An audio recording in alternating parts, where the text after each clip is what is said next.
Hello everyone, welcome back to our YouTube channel. Last పార్ట్లో కుంతీదేవి ధృతరాష్ట్రుడితో కృష్ణుడు నా కొడుకుల పక్కన ఉన్నాడు కాబట్టి నా కొడుకులకు విజయం తథ్యం అని అంటుంది. ఆ తర్వాత ఏం జరిగిందో ఇప్పుడు తెలుసుకుందాం.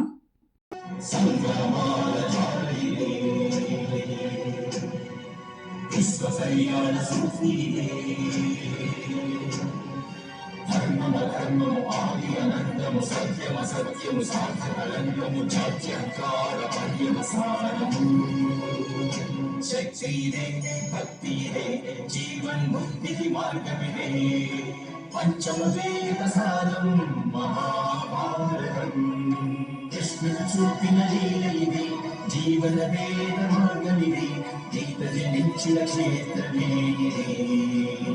మహాభారతం.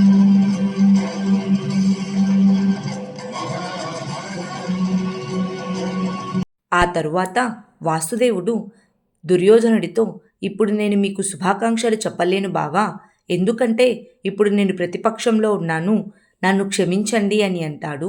వెంటనే శకుని, మీరు మాకు మీ అద్వితీయమైన నారాయణ సైన్యాన్ని ఇచ్చి విజయపథాన్ని చూపించారు, ఇప్పుడు మీరు శుభాకాంక్షలు చెప్పకపోయినా నేను మిమ్మల్ని దోషిగా భావించను వాసుదేవా అని అంటాడు. అప్పుడు బలరాముడు, గాంధార రాజా, ధనస్సు యొక్క శక్తి ధనుర్ధారిని బట్టి ఉంటుంది, సైన్యం యొక్క శక్తి సైన్యాధిపతిని బట్టి ఉంటుంది. మా నారాయణ సేన విశ్వంలోనే సర్వశ్రేష్టమైన సేన అయ్యుండవచ్చు, కానీ ఒక ఉత్తమ సైన్యాధిపతి లేకపోతే మా నారాయణ సేన కూడా విఫలం కావచ్చు అని అంటాడు. వెంటనే శకుని, దాని గురించి మాకు భయం లేదు మహాబలి బలరామ, మా పక్షాన మహారథి భీష్ముల వారు ఉన్నారు సైన్యాధిపతి పదవిలో అని అంటాడు. అప్పుడు వాసుదేవుడు, మీ పక్షాన మహితాత్ముడు భీష్ముడు ఉన్నంత వరకు నారాయణ సేనతో అవసరమేముంది శకుని మామ, కానీ మహితాత్ముడు చనిపోయిన తరువాత నారాయణ సేనకు సైన్యాధిపతిగా ఎవరుంటారు అని అడుగుతాడు. వెంటనే దుర్యోధనుడు, మహితాత్ముడు భీష్ములను వధించడం అసంభవం వాసుదేవా, ఎందుకంటే వారు స్వచ్ఛంద మరణం అనే వరం పొందినారు వాసుదేవా అని అంటాడు. అప్పుడు వాసుదేవుడు, బావా దుర్యోధన, యుద్ధ పరిణామాన్ని జూదం మాదిరిగా ముందే నిశ్చయించకూడదు, మహితాత్ముడికి కూడా మరణం సంభవించవచ్చు అని అంటాడు. వెంటనే శకుని, అసంభవం వాసుదేవా, ఏ వంచన లేకుండా మహితాత్ముడిని వధించడం సాధ్యం కాదు, ఇక మీ పక్షాన ధర్మం ఉంది కదా, మీరు వంచన చెయ్యలేరు అని అంటాడు. అప్పుడు వాసుదేవుడు, వంచన యొక్క ఉద్దేశం మీద ఆధారపడి ఉంటుంది శకుని మామ, ఆ శ్రీరామచంద్రుడు రహస్యంగా ఉండి వాలిని వధించాడు, మీరు మర్చిపోయినట్లున్నారు. అలాగే దశకంఠ రావణుని కూడా వారి తమ్ముడు విభీషణుడి సహాయంతో వధించాడు. వంచన యొక్క ఆశయం ధర్మమే అయితే ఆ వంచన కూడా ధర్మమే అవుతుంది శకుని మామ అని అంటాడు. వెంటనే శకుని, అంటే మీరు వంచన చేస్తారా వాసుదేవా అని అడుగుతాడు.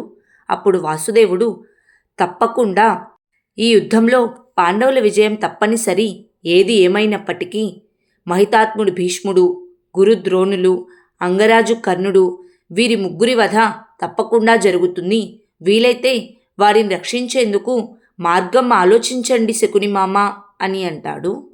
ఆ తరువాత యుధిష్ఠిరుడు పాంచాలికి ఒక లేఖను ఇస్తూ, పాంచాలి, నేను అవమానించిన వారికి దండన విధించే సమయం ఆసన్నమైంది, ఈ పత్రంపై నువ్వు లిఖించిన తేదీలోజే ఆ మహాయుద్ధం ఆరంభమవుతుంది అని అంటాడు.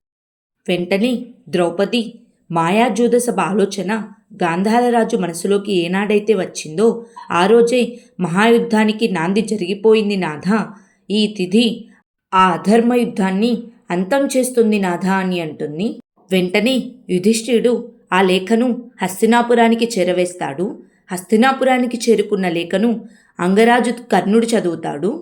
ఆ తరువాత దుర్యోధనుడు ధృతరాష్ట్రుడితో, మన పక్షాన ఒక అక్షౌహిణి నారాయణ సైన్యం ఉంది నాన్నగారు, ఇప్పుడు మన పక్షాన 10 అక్షౌహిణుల సైన్యం ఉంది, ఇక పాండవుల పక్షాన అధికాధికంగా 6-7 అక్షౌహిణుల సైన్యం ఉంటుంది అని అంటాడు. వెంటనే ధృతరాష్ట్రుడు, వారి పక్షాన యాదవ్ వీరుడు కృష్ణుడు ఉన్నాడు, కృష్ణుడు సైనికుల సహాయం లేకుండానే జరాసంధుణ్ణి ఓడించాడు, కాల్యావనుణ్ణి నాశనం చేశాడు, కంసుణ్ణి వధించాడు, ఇక నీవు చూస్తే అని అనబోతూ ఉండగా విదురుడు ఆ శ్రీకృష్ణుడు మాయలమారి మహారాజా, సమస్త ఆర్యావర్తనంలోనూ కొన్ని కథలు ప్రచారంలో ఉన్నాయి. శ్రీకృష్ణుడు శ్రీవక్ర అనే స్త్రీ గూనిని నయం చేశాడు, పూతన అనే రాక్షసిని వధించాడు, అది 6 నెలల వయస్సులోనే అని అంటాడు. వెంటనే దుర్యోధనుడు వెటకారంగా నవ్వుతూ, ఇవన్నీ వ్యర్థ ప్రచారాలు మహామంత్రి, ఎవరు చూశారన్నీ ఆ మాయలన్నీ అని అంటాడు. అప్పుడు భీష్ముడు లేచి, నీవు మరచిపోయినట్లున్నావు దుర్యోధన, ఈ సభలోనే ద్రుపదపుత్రిని ఆ శ్రీకృష్ణుడు రక్షించాడు కదా అని అంటాడు. వెంటనే దుర్యోధనుడు, ఆనాడు శ్రీకృష్ణుడు ఈ సభలో లేడు కదా, మరి ఎలా ఆమెను రక్షిస్తాడు? ద్రుపద కన్య అగ్ని నుండి జన్మించింది, అగ్ని నుండి ఎవరైనా ఎలా జన్మిస్తారు? ఆమె ఒక రాక్షసి అయి ఉంటుంది. అయినా నాకు ఎవరి వలన భయం లేదు. మీరు వ్యర్థ ప్రసంగాలు చేసి మీ భయాన్ని నా ముందు ప్రదర్శించొద్దు పితామహ అని అంటాడు. అప్పుడు విదురుడు, భయమా? మా భయమంతా మీ గురించే యువరాజా దుర్యోధన. మీరు సైన్యాన్ని చూసి విజయాపేక్షను పెంచుకుంటున్నారు, కానీ ఒకటి మర్చిపోతున్నారు. కాకుల సైన్యం ఎంత పెద్దదైనా సరే ఒక గరుడ పక్షి వచ్చిన వెంటనే ఆ కాకుల సైన్యం భయభ్రాంతులు గురై అక్కడి నుంచి పారిపోతుంది అని అంటాడు. వెంటనే అంగరాజు కర్ణుడు వచ్చి, మీరు ఏ గరుడ పక్షి గురించి మాట్లాడుతున్నారు మహామంత్రి? ఆ గరుడ పక్షి స్వయంగా తన ముక్కును గోళ్లను త్యజించింది. వాసుదేవుడు ఈ యుద్ధంలో శస్త్రాన్ని సంధించడని అందరికీ తెలిసిన విషయమే. క్షమించండి, మనమిప్పుడు శత్రుల సామర్థ్యాన్ని ప్రశంసించి భయభ్రాంతులకు గురవడం కాదు, మన సామర్థ్యాన్ని పరీక్షించుకొని ఆత్మవిశ్వాసాన్ని పెంపొందించుకోవాలి. ఎందుకంటే ఆత్మవిశ్వాసమే సామర్థ్యానికి ఆధారం కనుక అని అంటాడు. అప్పుడు ధృతరాష్ట్రుడు, భయ సంశయాలన్నీ అన్నిటికన్నా ముఖ్యమైనవి అంగరాజ కర్ణ, శాంతించండి. యుద్ధానికి ముందు అన్ని కోణాలలోనూ ఆలోచించడం అవసరం అని అంటాడు.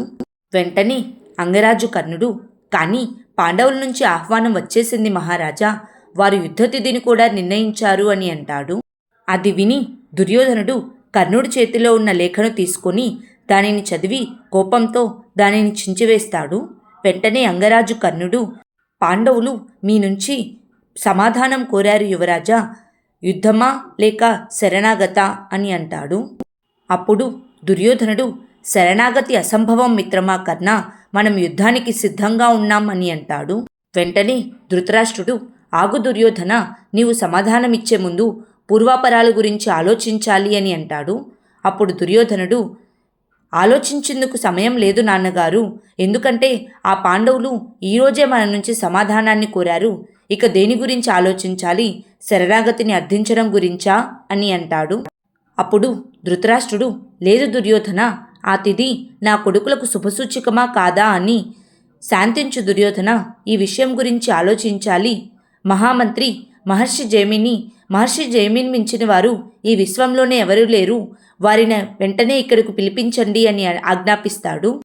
ఆ తరువాత వాసుదేవుడు అభిమన్యుని తీసుకొని విరాటనగర ప్రవేశద్వారం వద్దకు వెళ్ళి, అభిమన్యు, అక్కడ విరాటనగర ప్రవేశద్వారం కనిపిస్తుంది కదా, అక్కడి నుంచే పాండవుల ప్రచండ సేన కురురాజ్యం వైపు బయలుదేరుతుంది. అప్పుడు సైన్యాధిపతి వెనుక నీ రథం ఉండాలి అభిమన్యు అని చెప్తాడు. వెంటనే అభిమన్యుడు, అయితే మీరే సైన్యాధిపతిగా ఉంటారా మామయ్య అని అడుగుతాడు. అప్పుడు వాసుదేవుడు, కాదు, ఈ యుద్ధంలో ఆయుధాన్నే పట్టనని చెప్పిన వ్యక్తి సైన్యాధిపతిగా ఏ విధంగా ఉంటాడు అని అంటాడు. అప్పుడు అభిమన్యుడు, మరి సైన్యాధిపతిగా ఎవరుంటారు మామయ్య అని అడుగుతాడు. వెంటనే వాసుదేవుడు, సైన్యాధిపతి ఎవరైనా కావచ్చు, కానీ సేనకు నాయకుడివి నువ్వే కావాలి. ఈ యుద్ధంలో పరాజయం సంభవించకుండా విజయకేతనం ఎగురవేసే కార్యం నీవు చేయాలి అభిమన్యు. ఇంత పెద్ద కార్యాన్ని తలుచుకొని భయం వేయడం లేదు కదా అని అడుగుతాడు. వెంటనే అభిమన్యుడు, భయమెందుకేస్తుంది మావయ్య, ఖడ్గం రూపొందిందే రక్తపిపాసుతో, విజయోత్సాహం నిండిన మనసులో మృత్యుభయానికి స్థానం ఉండదు అని అంటాడు. అప్పుడు వాసుదేవుడు, నిన్ను చూస్తుంటే నాకు చాలా గర్వంగా ఉంది అభిమన్యు. ఈ యుద్ధంలో యుగ పరివర్తన జరుగుతుంది, ఒక యుగం అంతరిస్తుంది. మహితాత్ముడు భీష్ముడితో నవయుగం ఆరంభమవుతుంది అభిమన్యుడి కారణంగా అని అంటాడు. ఆ తరువాత ఒక దాసి విరాటనగర రాజ్యసభలోకి వచ్చి, సామ్రాజ్ఞి, రాకుమారుడు అర్జునుడు శ్రీకృష్ణుల వారితో కలిసి వస్తున్నారు అని చెబుతుంది. వెంటనే ద్రౌపది సంతోషంతో హారతిని సిద్ధం చేయి దాసి, మా తరపున నగరంలో స్వర్ణముద్రికలను పంచిపెట్టండి, ఉత్సవాలు జరిపించండి. రాకుమారుడు అభిమన్యుడి స్వాగతం అంగరంగ వైభవంగా ఉండాలి, వెంటనే వెళ్ళు దాసి అని చెప్తుంది. ద్రౌపది సంతోషాన్ని చూసి మహారాణి సుదేష్ణ, నీ 5 కొడుకులు కూడా వస్తున్నారు కదా పాంచాలి అని అడుగుతుంది. వెంటనే ద్రౌపది, నాన్నగారి నుంచి సందేశం వచ్చింది, త్వరలోనే సైన్యంతో కలిసి వారిక్కడికి వస్తున్నారు. ఇంద్రప్రస్థం విడిచి వచ్చినప్పటి నుంచి నా కొడుకులు 5 అభిమన్యుడిని ఇప్పటివరకు చూడలేదు, వారిని చూడాలని నా మనసు తహతహలాడిపోతుంది మహారాణి అని అంటుంది. త్వరలోనే అభిమన్యుడి గురించి సమస్త ఆర్యావర్తనం చర్చిస్తోంది.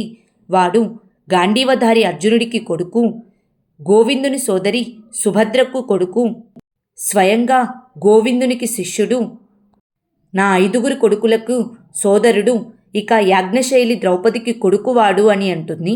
వెంటనే సుదేష్ణ, క్షమించండి సామ్రాజ్ఞి, అభిమన్యుడు మీ కొడుకు కాదు, రాజకుమారి సుభద్ర కొడుకు. మన సంతానమే మనదవుతుంది. వేరొకరికి జన్మించిన సంతానంకి మనపై ప్రేమ ఉంటుందని భ్రమపడరాదు. ఒకే తోటలోని వృక్షాలు కావచ్చు, కానీ వాటి ఫలాల రుచి వేరుగానే ఉంటుంది. నాకు నమ్మకం ఉంది, ఒకవేళ ఈ యుద్ధంలో విజయం సాధిస్తే యాదవులు అభిమన్యుణ్ణి సింహాసనంపై కూర్చోబెడతారు. ఒకవేళ ఓడిపోతే అభిమన్యుడు హస్తినాపురిని శరణు వేడి ద్వారకలోనే ఉంటాడు. ఈ యుద్ధంలో మీకోసం ఎవరైనా త్యాగం చేస్తే అది మీ 5 కొడుకులే అవుతారు, అభిమన్యుడు కాడు అని అంటుంది. మహారాణి సుదేష్ణ మాటలు విని ద్రౌపది, మీరు పాండు మహారాజు వంశాన్ని అర్థం చేసుకోలేదు మహారాణి సుదేష్ణ. త్యాగము, ధర్మము ఈ వంశ రక్తంలోనే ప్రవహిస్తున్నాయి అని అంటుంది. ఆ తర్వాత ఏం జరిగిందో నెక్స్ట్ పార్ట్లో తెలుసుకుందాం. Please like, share and subscribe to our YouTube channel. Thank you.